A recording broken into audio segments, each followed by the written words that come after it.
And welcome to another edition of Two Steps Ahead Podcast. Two Steps Ahead Podcast encouraging you, my friend, to take your passion, make it happen, let yourself be great. I'm Son Edom, and coming up on the show, the state of education continues to be in upheaval. Do you agree? Well, maybe if you have kids in school, maybe you see it more than if you don't have kids in school. If you have kids versus if you don't have kids. If you look at it from the perspective of politics or through the lens of politics, your view on education or views on education might be one thing compared to maybe just a parent who wants their kid to be educated. And so that's what we're going to be talking about today. Now, before we jump into it, keep in mind that this has been ongoing through the ages. Always school, home life, parents, interaction with teachers, students, the whole dynamic, okay? And it's evolved. Obviously, it's evolved throughout the years. But recently, like a lot of other states in the union, Nebraska, their legislature, their unicameral, is introducing a Parents' Bill of Rights. Now, when I say Parents' Bill of Rights and education, what comes to mind? Take a moment. Think about it. Basically, what this will allow is for parents to know what's in the curriculum of education, what books are in the school's libraries, and they will have control, how much control to be determined, but have control over what is taught. Parents can then sue if they don't like what they see. A lot in there, isn't it? A lot to be figured out. I mean, think about suing a teacher because you don't like a book in the school library. I mean, what's going to happen to the Dewey Decimal System if we start suing librarians? It's going to fall apart and wreak havoc on our libraries across America. A Bill of Rights was proposed in other states such as Florida, Kansas, and Missouri. Overall, 84 similar bills were filed in 26 states last year. This according to Georgetown University, their think tank called Future Ed. So again, where do we stand between the relationship between parents and schools, school boards, education, and what rights do parents have? Now, if you think back a couple years to the Commonwealth of Virginia, you might recall this whole thing going on between parents and school boards. And so if you ask, should parents have a say, former governor of Virginia, Terry McAuliffe, said absolutely not. Parents should not have any say when it comes to the education of their children.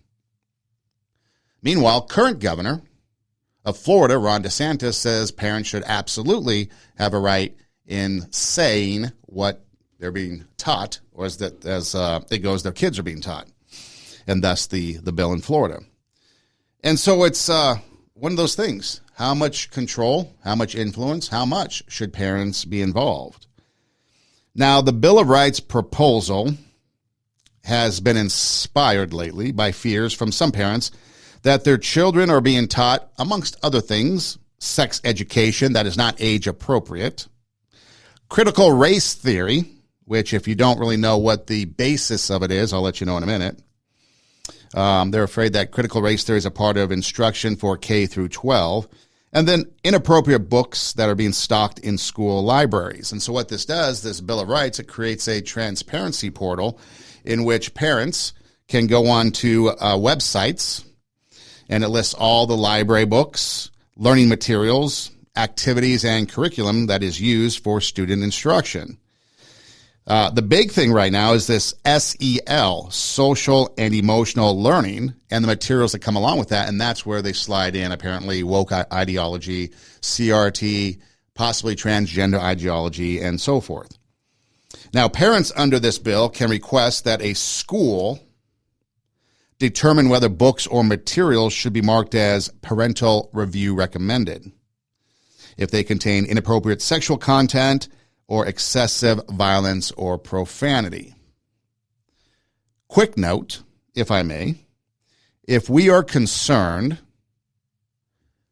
as parents about the content of what is being taught at school, what content is in books in libraries, what content is being used in SEL.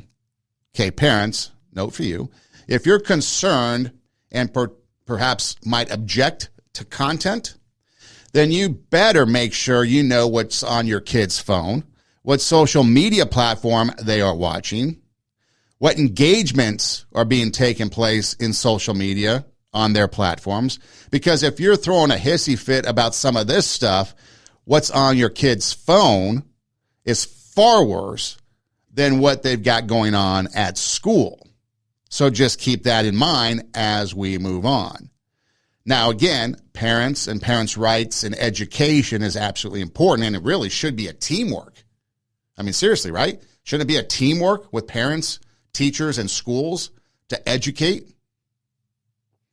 But again, if you're going to be this concerned about what's being taught in schools, parents, you need to make sure that you have control over your kids' social media, because the content on social media platforms is way worse than what you might find, and more abundant than what you might find in school libraries.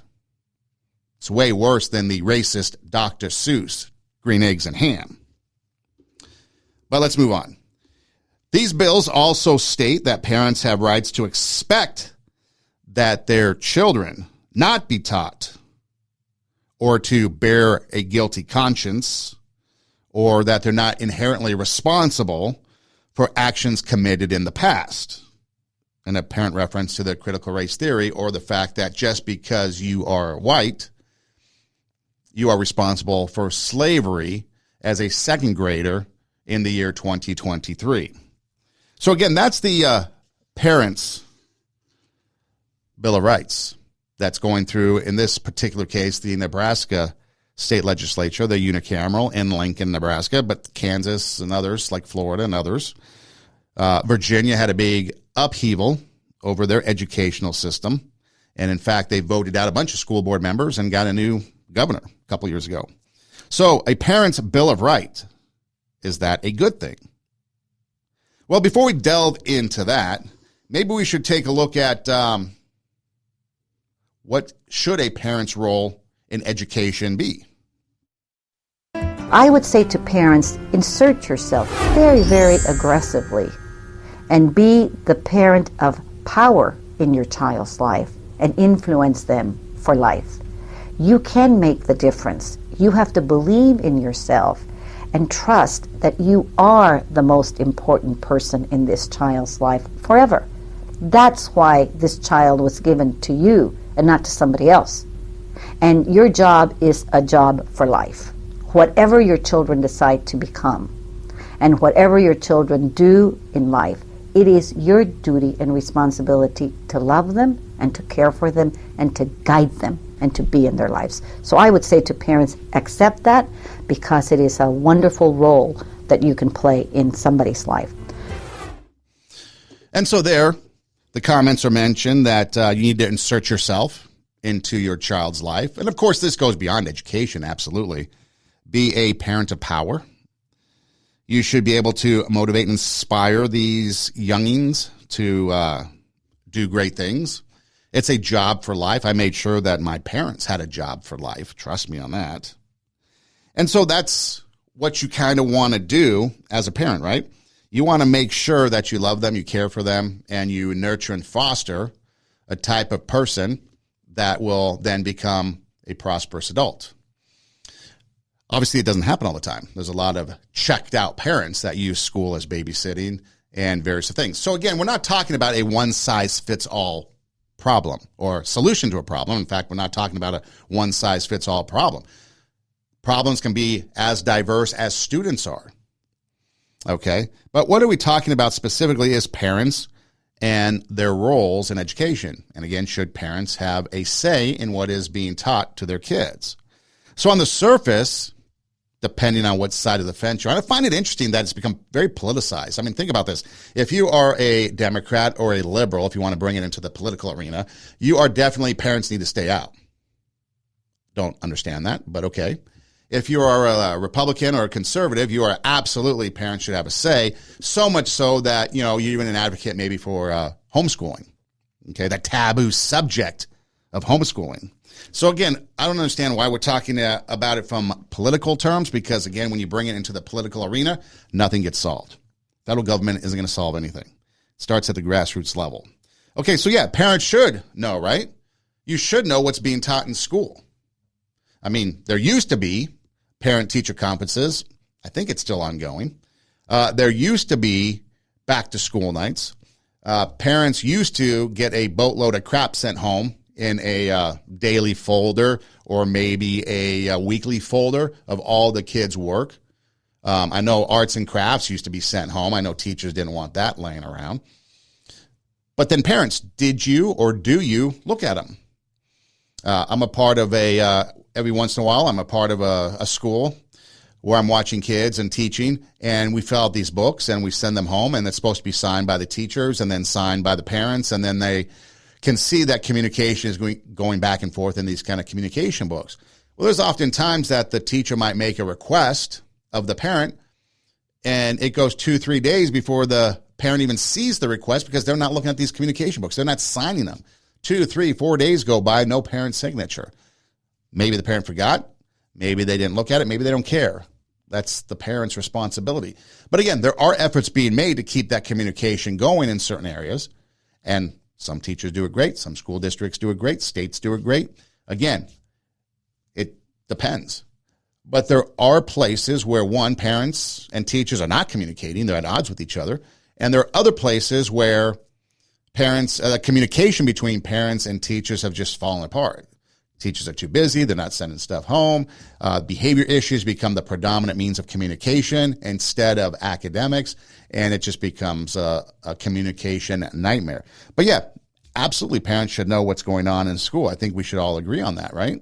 Especially when we just heard about parents' role in education, and now we should be the most important person in our kids' lives, and we should be a parent that inserts ourselves into kids' lives and be the person of power. Now, the idea that educators or school boards are the only ones that should have say, wouldn't that be ridiculous? It's not their kids. In fact, school boards, what's a school board? It's just a bunch of elected people. Maybe a bunch of elected people that were elected by people that don't have kids in school. Do you ever think about that? So you get elected by the constituency in a school district, but maybe you don't even have kids in school. And a lot of times people use school boards as a springboard to a future political office. Parents need to take a proactive role in their child's education, but we don't do it a lot. Schools have become free babysitting. Parents are checked out. Maybe they're working too hard. Maybe they just don't care. Maybe they need some me time. Unfortunately, I've been a part, well, not saying unfortunately, fortunately, I've been a part of the education system for a very long time in many different capacities. From teacher, custodian, coach, I mean, you name it. What's that? PTO, parent-teacher organizations type stuff, those type of advisory committees, although not PTO specific, but, those type of things, executive board members. So I've seen a lot, been a part of a lot. And unfortunately, there are times, I remember specifically, this happened many, many years ago, and it still kind of crushes me every time I hear about it. There was a student every day would get dropped off at 6 a.m. for pre-school daycare, before the school starts daycare, morning daycare. And then the mom wouldn't pick up the kid until 6 p.m. when daycare, after-school daycare closed. So the kid's at school for 12 hours. One time, I was curious as to why. Was the mom working late? Was she a single mom? What was the deal? Well, what happened is she did work, an early shift, but she'd get off, I think, work about 3 or so, maybe 3 or 4. And then instead of picking up her kid, she would go get her nails done. She would do shopping. She'd do all these things and leave her kid at daycare. And I thought that was kind of one of the most horrendous things that you can do to a kid is leave them in daycare while you go take care of yourself and pamper yourself. You should pick up your kid. But again, there's people out there, parents out there that will do that. On the flip side, I knew another kid whose dad was a single dad, And he got dropped off at the donut shop across the street because the donut shop opened at 5:30, and the dad had to be at work at 6 prior to when morning daycare opened. So the kid would be at the donut shop and then cross the street and go to daycare. Now, fortunately, after school, he wasn't there very long. Dad would come pick him up. So again, you've got all these different things. So I know it's as independent as the families, okay? It's a diverse problems as the family. But here is just in the same school, the same school year, the same class, 2 kids having to deal with parents dropping them off and dealing with education and daycare and work and so forth. But 2 different ways to approach it. How would you approach it, I guess? So yeah, we should take proactive roles. Parents should take proactive roles and not allow schools just to be babysitting. Or you shouldn't be checked out. I mean, kids got to be the first and most important thing, right? You got to remember, too, that teachers, they're not perfect, okay? They are people. They come with problems, everyday problems, just like you and I, just like parents. They've got personal biases. They've got opinions. They've got their own ideology, belief system. So where's the balance between that and having it being introduced into the classroom? That's a fine line. In fact, I've had conversation many times with educators about where do you draw the line when it comes to your ideology, whatever it is that you believe in, and bringing that into the classroom. And for the most part, it goes back to, at least with the people I've talked to, an awareness of what is educational versus what is personal. At least these people, these educators, thought about it. I mean, think about what happened in Virginia, like I mentioned earlier, right? Became politicized very badly. The Virginia school boards of Loudoun County, Fairfax County, remember those? Introducing CRT. And so parents were upset about that, so they would go to the school boards. And then what happened? Members of the school board called these parents domestic terrorists, wanted the National Guard called in for parents protesting at school boards what was being taught to their children. And then school boards would cut mics, shut them out, kick out the open comments sections, and do all kinds of things. Why are you on a school board if that's your mentality? You should not be on a school board, because we'll find out in a little bit reasons why. They wanted, recently, okay, so that was a couple years ago. Now, recently, same area, they started to withhold academic achievement from smart and successful students in the name of equity because other students failed to achieve. They had a lack of achievement. And again, it came back to the fact that a lot of these students that were achieving, receiving these like merits, merit awards and stuff like that, national awards that would implicate or have implication for them getting to college and maybe having preferential access to college because of their academics and things like that, right? They were Asian students. So basically they were having a negative effect against Asian students that were smart because other students were not as smart, supposedly, as it goes. So you can look it up, do the research yourself. Or how about even the most egregious? When a school board was covering up a sexual assault because it didn't fit with the LGBT ideology of same-sex bathrooms versus bathroom of how you feel.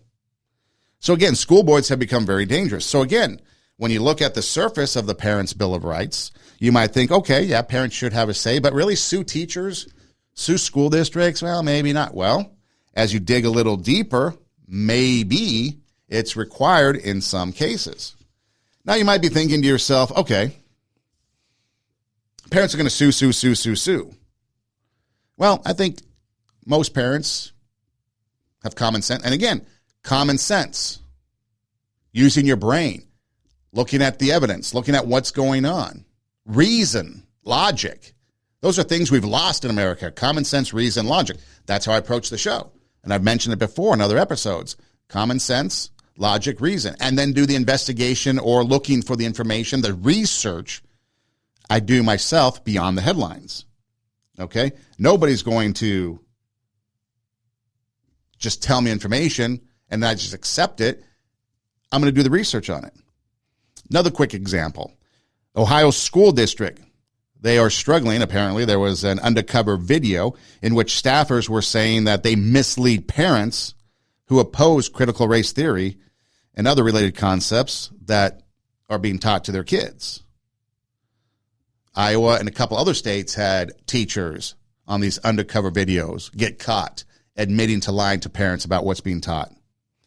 So again, if you don't know what critical race theory is, basically it's an academic concept that I guess goes back more than 40 years. And the core idea is that race is a social construct and that racism is not merely the product of individual bias or prejudice, but also something embedded in legal systems and policies. So basically it's systemic racism, and if apparently you don't agree with somebody else, then you're just racist. If it doesn't benefit somebody else, you're just racist. And so you could do the research yourself and look up more. But that's on the premise of what it is. And then you have other things that are being introduced, transgender ideology. You know, we talked about bathrooms. There's that whole thing about athletes. Should transgender athletes compete on which teams? You've got CRT, wokeness, all in education. I mean, think about most recently, what was the biggest or latest news headline trend? Transgenders reading school kids' stories at libraries, or young kids going to drag shows. See, nobody cared about transgender ideology until you brought kids into it. That's when people started to really care and take note. That's when the fight began. You leave the kids out of it, go do your thing. You bring kids into it, now parents are going to push back. Would you not? If you had a pedophile, a convicted pedophile, and I'm not saying transgender people or anything, it's a different analogy. But if you knew somebody was in proximity to your kid that was dangerous, would you not take action to remove them from that environment? Yes, you would. At least I hope you would. Now, again, when you bring it to drag queen story time, are the drag queens really a danger? No, they're people. However, when you sexualize it and you bring them to these shows and you start to sexualize it, it becomes a problem for parents. And parents don't want that. And yet now people are doing that. What about pronouns? All kinds of headlines about teachers and school districts telling teachers not to inform parents about decisions regarding pronouns. By the way, pronouns is the most dumbest thing ever. When we're arguing about which pronoun you are, and I think it's the most hilarious thing in academia, because if you understood exactly what a pronoun was, I refer to myself as she, they. Okay, well, I don't refer to you as a pronoun. I refer to you as a proper name, whatever your name is. I talk to them, I'm going to refer to other people in terms of pronoun. So you can identify as whatever the hell you want to identify as, but when I'm talking to this person and you're not in the conversation, it doesn't matter. I'm not talking to you. I'm talking to this person, referring to other people through the use of pronouns so that people can understand what is going on. Have you ever tried to read an article or something that included these pronouns? They, them, don't know what's going on. So again, the pronoun thing is the most ridiculous thing in the world. How about the fight against charter schools? What about problems with the unions? I've got some information about unions coming up in a little bit that I want to share. What about taxes that are funding schools? If I'm paying my taxes and my taxes are going towards funding, shouldn't I have a say as to maybe what's going on? See, school's funny because colleges and private schools, it's the only place where you pay them and they tell you what to do. I've always found that fascinating. When I was going to college, I'm chunking out money to take classes and then they tell me what to do. That's the most asinine thing in the entire world. If I'm paying for something, I should have a say in that. Now, granted, there's standards and stuff. I think we should revolutionize and kind of revamp the whole educational system, including what it takes to become a teacher, who can teach, and things like that. Because we've gotten way off course. It's too much about the money, which we'll get to in a minute. What about things like Common Core? Remember Ebonics? If you don't know what Ebonics is, it was a form of language that came out of the Oakland School District that utilized African dialect with English language, basically became a sort of slang. So go look it up. But these were all things that were just kind of being brought into schools that people have kind of pushed back on that has gotten us to where we are today. And so again, what does it bring us to? It's no surprise to anyone that we have a major teacher shortage this year. Teachers are walking out of schools this year at an alarming rate. And you want to know why? I'll tell you exactly why teachers are quitting. Coming home mentally, physically, and emotionally exhausted. Some teachers are coming home having endured being hit, kicked, bit, slapped by students. And we're exhausted to the point where we can't even take care of our own kids because we are so drained at the end of the day because of all the stuff we're dealing with at school this year. The kids this year, they don't know how to play with each other. They don't know how to stop playing with each other. They don't know how to sit down, be quiet, to not call their teacher's name 100 times. We have had to reacclimate them to being in school again. Some of them haven't been in school for 2 years. I don't understand why we're just picking back up business as usual. We are absolutely dog tired and exhausted. We have to do something because what we're doing is not working. We got admin and district officials shouting practice self-care while continually adding a million things to our plates. If y'all really cared about us practicing self-care, we wouldn't be made to feel bad when we need to take a mental health day or when we have to take a personal day off. I mean, you got teachers out here coming to school mentally sick, coming to school physically sick, because their admin make them feel bad if they have to miss a day because there's a teacher shortage. I shouldn't have to sacrifice my health because y'all don't have any teachers. Our prep time is gone because there's a teacher shortage and a substitute teacher shortage. So 9 times out of 10, we are having to cover a class during our prep period. So when am I supposed to lesson plan, grade these papers, get prepared for teacher observations? And I don't even know why y'all are still doing teacher observations. We've got kids missing an entire class period, missing the first part of class because they didn't have a bus driver to come pick them up because of the bus driver shortage. We got kids missing class, and we got parents that are upset with us as their teacher that they weren't in class. I can't control that they didn't have a bus driver to come pick them up. But all of these shortages, they are affecting these students' education this year. How do you expect us to teach and get our kids on grade level when half of our class is late because they didn't have a bus driver? And last but not least, teacher pay. Now more than ever, teachers are looking for a way to leave education, like exit stage left immediately. The situation is that dire. There are a lot more jobs that pay way better than education, and you don't have to deal with crazy parents and power-hungry admin or district officials that have not seen the broad side of a classroom in about 20 years. The sad reality is there are so many teachers in this country that can't afford to pay their bills because they make so little money being in education. I mean, the amount of teachers that have to work a second job just to be able to pay their bills, astronomical. So a lot of teachers are starting to realize the pay plus the amount of stress that we have to deal with, not worth it anymore. And that's where we become. We've become or have gotten to the point where people are quitting. Teachers are quitting. And we have a mass exodus and a vacuum of teachers. And so they talked about pay. They talked about the abuse. They talked about the parents. They've talked about the shortage of other resources such as bus drivers and things like that that teachers have no control over. So yeah, then when you throw in things like an ideology or curriculum that parents push back on, it becomes chaotic and teachers are like, I'm done. And you talk about the pay. Okay, how about this? So a shortage of teachers. They're leaving for many different reasons, but pay is a big one. And so the Seattle Public Schools, they came up with a diversity department or something for equality and all that stuff. And so what happens? You have diversity, equity, and inclusion employees for the Seattle Public School District.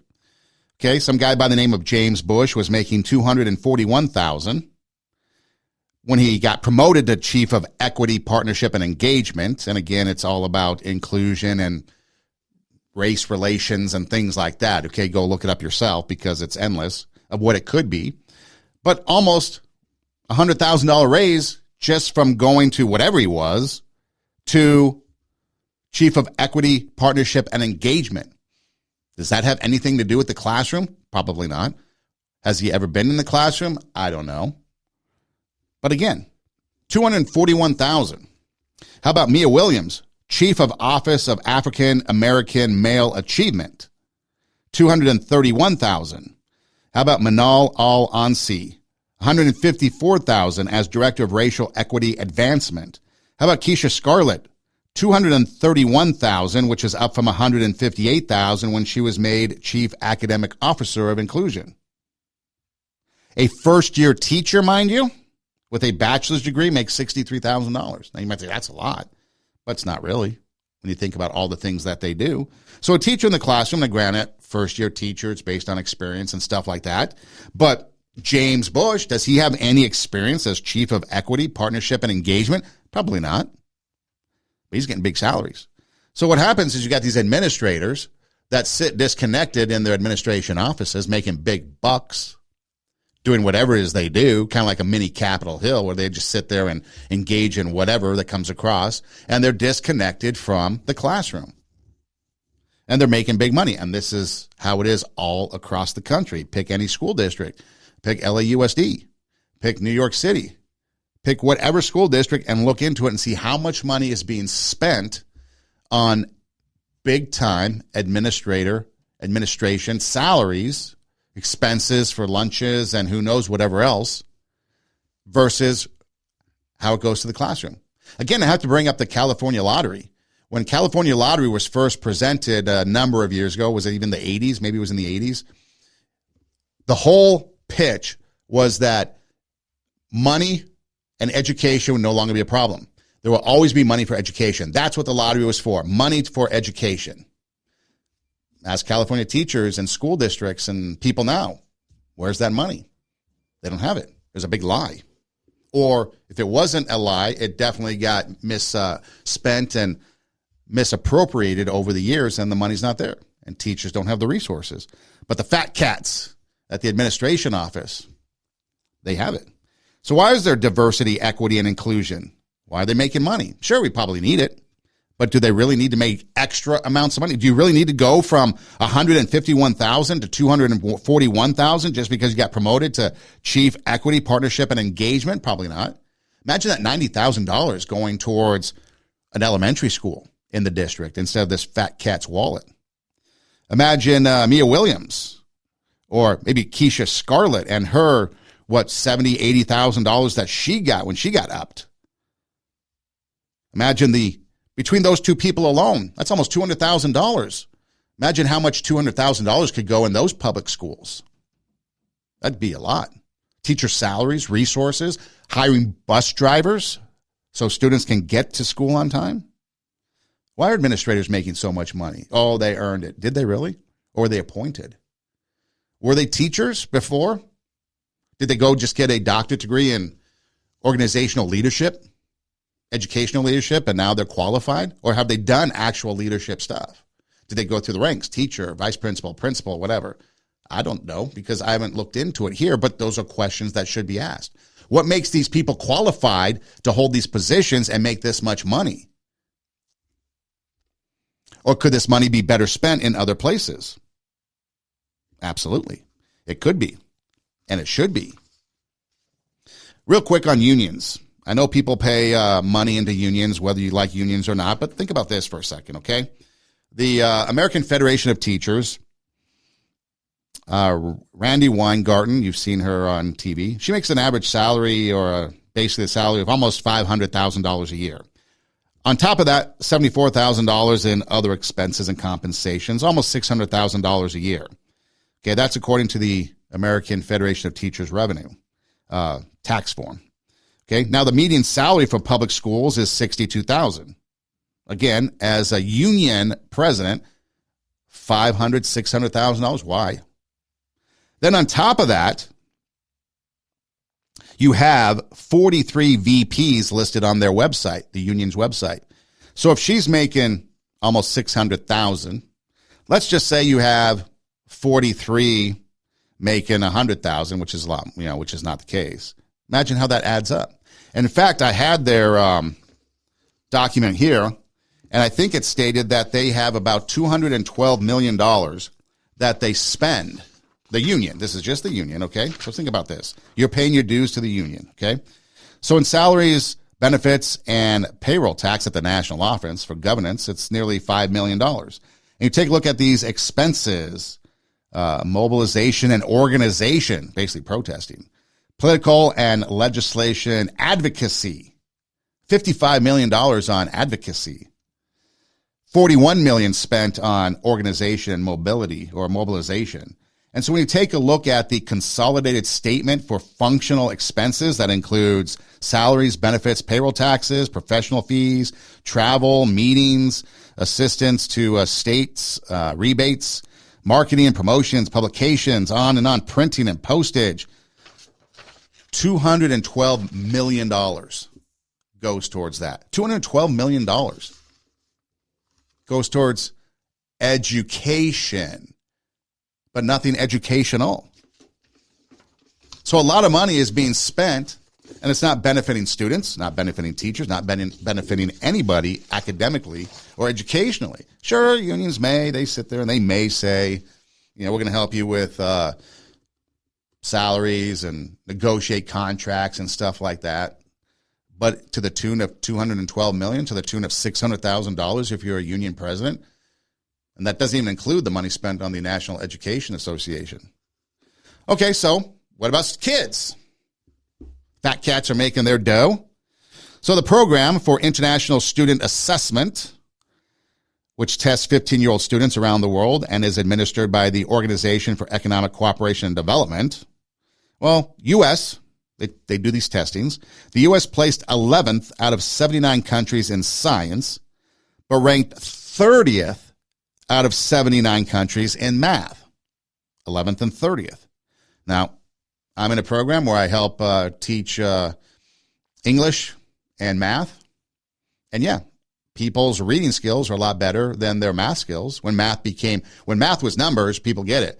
When numbers became letters, people lost out. But 30th. So all these people having equity and all these unions and all this other stuff going on with administration, making all this money, teachers now leaving, we've got a teacher crisis, we've got a resource crisis, and now you look at the numbers compared to the rest of the world, and the U.S. isn't faring very well. U.S. scored 478 in math, which is below the worldly average of 489. It's well below the scores in the top 5, so not even doing well in math. Asia, Singapore, Macau, Hong Kong, Asian students doing well in Virginia, having their merits and their awards and their academic success acknowledgments denied or hidden because of inclusivity, diversity, because other non-Asian students aren't doing well. So now Virginia and the school boards are facing backlash because these Asian students have excelled. Well, it's globally. In science, the U.S. scored at 502, which is a little bit above the 489 average. But again, Singapore, Macau, Estonia, Japan, and Finland in the top 5. So when you analyze the U.S. results over the years, it's clear that the scores have been stable, they say, not declining, but there's no sign of improvement. Isn't that what you're supposed to do? No marked or detectable change in U.S. students' math scores since 2003 or science scores since 2006. So basically when these numbers come out, it's the other countries that are making the moves up and down, and we're just staying stagnant. Last time I checked, stagnant isn't good. Stagnant water can draw mosquitoes. Mosquitoes may have malaria and other types of diseases. Things go bad with stagnant water, right? Stagnant education, that's where we sit. So we're staying stagnant in our education. Educational entities don't want parents involved. Parents want to get involved, and now there's a fight. Parents that don't want to get involved and are checked out, they're revered. And in the end, who is affected? It's the students. They have become pawns for an agenda. Need to overhaul the educational system. Probably should get rid of the Department of Education. Have they really done anything? Every administration that comes in, it just changes. So when the last president was in office, we had 4 years of conservative type policies, I guess, and thoughts. Now we have liberal. Do we really need the Department of Education? Probably not. Do we need unions? Probably not. Do we need to get rid of politics in school? The politicizing of our education? Absolutely. We should revamp teacher education. Obviously, we should look at salaries. What about reciprocity requirements? You take a look at the country now, a lot of people leaving New York, California, for example, New Jersey, going other places, people moving around, right? What's the reciprocity? If you're a teacher in one state, can you teach in another state? I don't know. Some states you can't. You have to go back to school. Are you really going to go back to school? Probably not. Are you going to go back to school for 2-3 years so you can get a teaching certificate or teaching degree, whatever it is, in another state after you've gotten a master's at your previous state? No, you're not. Financial reform. Maybe we should dump this high dollar position that people are holding that has absolutely nothing to do with academics or the education of our kids. Do they really need to make that much money? $250,000 to be a diversity, equity, and inclusion management officer or something? And then most importantly, school choice. That's the big one. Students can pick and choose. Parents can pick and choose. Go to the best education that is being offered. And some people say, no, we can't because we're going to lose students. Yeah, well, you better up your game. If you're afraid that you're going to lose students to school choice, maybe you should up your game. Speaking of school choice, Iowa, they just passed a school's choice plan. And again, it was heavily divided between Republicans and Democrats. But now the money, so when a kid goes to school, the taxpayer money goes to that school and they get X amount of dollars per kid per school, right? Well, now that money that would go to that school, mainly a public school, will now be used to go to the school of the kid's choice. So let's say you have in K through 12, I think it's about $7,600 that a state might pay to that school for that kid going to school. Instead of that public school getting the money, if it chose to go to a private school, now the private school would get that money, which means that probably with tuition costs at private schools, they will drop down. It becomes more affordable. More kids might go to the private schools, which means public schools might lose out, and they lose out on money as well. But school choice in Iowa is taking place. And apparently $340 million annually could potentially switch hands from the public school system to the private or school choice program. It's called, they're saying it's empowering parents. So that's one way that parents are becoming more involved in some state school choice. Other states, they don't want that. Here's a story from the New York Post, okay? New York Post. This was at the beginning of the school year, 2022-2023 school year. School starting, but don't count on getting answers about what your child is being taught. School administrators commonly lie or give parents the runaround, as the article goes. And it goes on to explain how parents get lied to by administrators and teachers about what's being taught. I guess there was some undercover video from an elementary school assistant principal in Greenwich, Connecticut, bragging that schools, or his particular school, pushes kids to think in a progressive way that he hopes will make them Democratic voters, quote. He explains in a video that when he hires as a vice principal, he looks at it from an indoctrination perspective teacher view. And he says that Catholics who are over 30 are automatically disqualified because they don't change. They're too set in their ways. Catholics are unlikely to acknowledge a child's gender preference or go against the parents. So you don't hire them. You don't hire somebody that might side with parents. You got to get rid of them. Instead, they go for younger people that you can easily indoctrinate. And it goes on and on. Another one. Somebody from the Trinity School on the Upper East Side of New York swears, I guess this is Jen Norris, director of student activities at Trinity School on the Upper East Side, swears she'll never allow a Republican speaker at the school, not on my watch, quote. Secrecy is the problem across the country. Officials discourage parents' inquiries and throw up roadblocks to those who persist that want the information. Jackie Homan, who has 3 sons at this Greenwich high school, says that when she questioned the curriculum at the Board of Education meeting, they laughed her out of the room. When she filed for a Freedom of Information Act request after months of runaround, got some information, but not what she was looking for. And again, got nothing when it came to SEL or the social and emotional learning, which is where your CRT and other things come in. And the school said she couldn't have that material because it was copyright. However, it was then pointed out that all material is copyrighted at schools. How about Pennsylvania's West Perry School District? Same pretext to turn other inquiring parents away. Now, it's copyright. We can't give it to you. When a Fort Worth, Texas mother released or requested a list of books that her children were being assigned, the school district told her that she'd have to pay nearly $1,300 for someone to compile that list. You want the list? You have to pay $1,300 for it. New York Post article. Things going on around this country. SEL. Classes shrouded in secrecy. Social and emotional learning meant teaching children to control their emotions and get along in class. I guess that's originally what it was. You're going to control your emotions, how you're going to resolve conflicts and things like that with your peers. But now apparently it's transformative, which means that the American Federation of Teachers wants to use it to promote social justice. And it goes on and on. And like I said, a school from Idaho canceled language arts in response to people's or parents' protests over SEL. It's on and on and on. The fight between teachers and parents, teachers and schools. Why is a vice principal dismissing Catholics? Because he has a political agenda. Why is this other school district not giving the information to the parents? Because they're hiding something. If you have to do something in secrecy, or if you're keeping something from somebody else, chances are it's probably wrong, right? If you're in a relationship and you keep secrets from the other person, you're probably doing something wrong. Not always. Maybe a birthday's coming up or something like that. Or maybe you don't want to get your ass kicked. So when that significant other says, you like my hair? Oh, yes.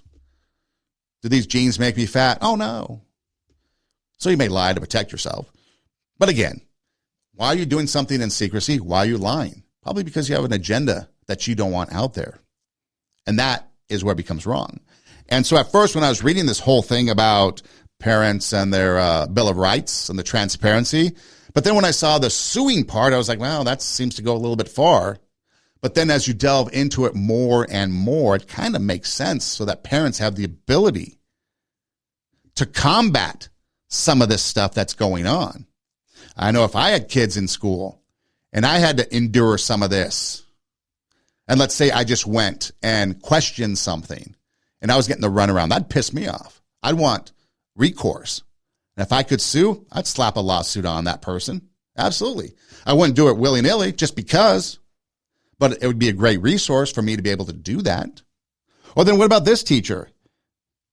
Kristen Pincer. I've used it on the show before.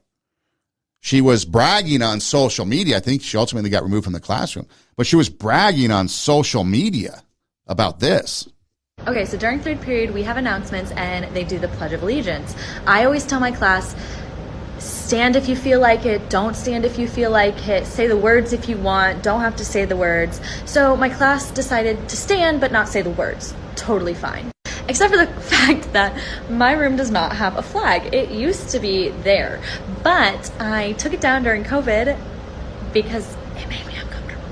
And I packed it away and I don't know where, and I haven't found it yet. But my kid today goes, hey, it's kind of weird that we just stand and then, we say it to nothing. And I'm like, oh, well, I gotta find it. Like, I'm working on it. I got you. In the meantime, I tell this kid, we do have a flag in the class that you can pledge your allegiance to. And he looks around and he goes, oh, that one? So here, a teacher making a mockery of the Pledge of Allegiance, making a mockery of the American flag, lying to a student because she said she's working on it, but she wasn't. You can see in the video that she's not working on it. She's trying to impose an ideology that she believes in into students. So now what if a parent wanted to question that person, that teacher, about that ideology that she's spreading? What's that going to look like? How does that affect the student? But again, a teacher lying? What happens when now we are teaching students to lie? It's a mockery, is what it is. It's a mockery of education. The fact that she was removed is probably a good thing. And it goes on and on. There's all kinds of teachers out there like that they have an agenda that they want served. They're not in it for the education. I don't know why you would teach such a hard and demanding job if you're not there for the kids. If you're not putting the kids first, you probably shouldn't be teaching. Go be an activist someplace else. Go join a think tank or an organization and go march. But no, they want to indoctrinate kids because, again, it's a heart problem. What's on the heart comes out. So on this teacher's heart, when she was lying to the student, making a mockery of it, laughing about it, her deception, that's what's on her heart. That's what she believes. That's what she lives. She's not out there to make anybody great. She's not out there inspiring and motivating people to bring out their inner greatness. She's doing just the exact opposite, bringing out the worst in people. That's the example that she is setting. You know, the other thing, too, when you think about it is, what is it that people are in education for? I mean, back in the day, it was about giving kids an opportunity to get ahead, giving opportunity for students to be able to maybe get out of where they're coming from, going new places they've never been. I'm a firm believer that education opens up doors that people may never see if they didn't have their education. You know, think about that. Think about how education can open up things. And I've been in situations, and I'm currently in a situation with a job teaching where I'm starting to see the benefits of that. You're teaching and kids are achieving, students of all ages are achieving. And now it's opening doors to further education, opening doors to maybe better paying jobs, opening doors to a better lifestyle, because it's all about me trying to help a student live the life that they want to live versus living the life they have to live. Sure, I get paid for it. I mean, we have to have a job, right? So why not do something that can help others? Because after all, when you look at it, what's the prize? What's the prize in education? Yeah, so what's the prize we're going to get for learning this poem? Learning is the prize. Yeah. Knowing how to read something and understand it is the prize. Okay? Knowing how to think is the prize. I know how to think right now. Okay. Well, yeah, well, you know how to run, too, but not the way you could run if you trained. You know, the mind is like a muscle. Okay? And if you want it to be really powerful, you got to work it out. Okay? Each new fact gives you another choice. Each new idea builds another muscle, okay? And it's those muscles that are going to make you really strong. Those are your weapons. And in this unsafe world, I want to arm you. And that's what these poems are supposed to do? Yeah. Hey, try it. You're just sitting here anyway. Look, okay, if at the end of the term you're not faster, stronger, and smarter, you will have lost nothing. But if you are,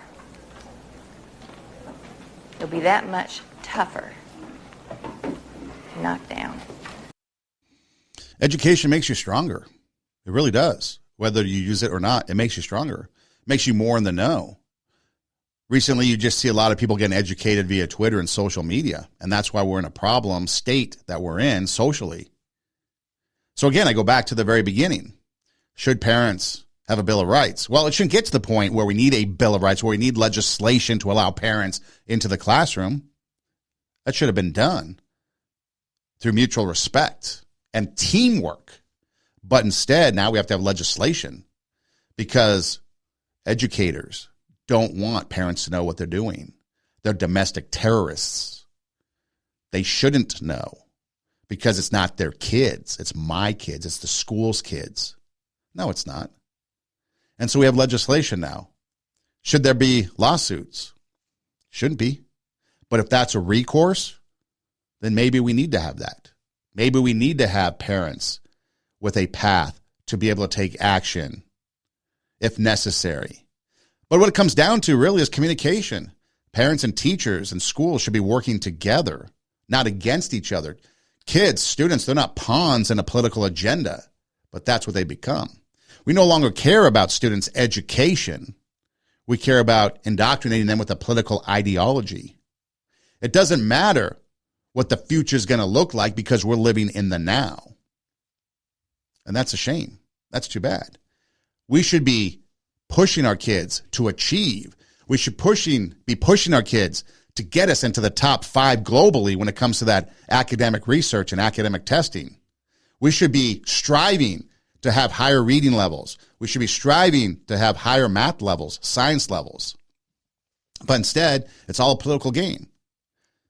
Parents should be able to go to school board meetings with requests and conversation, and school boards should be open to it, but they're not. We should be investing. Parents should be the most powerful influence in their kids. They should have a powerful influence, not complete, but should be a powerful voice in education, because after all, it's their kids and they should have say in it.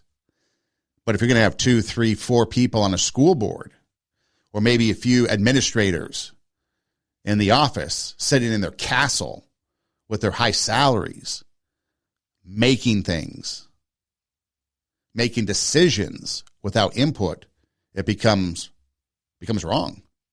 It's got to be a community. And again, it starts at the grassroots level.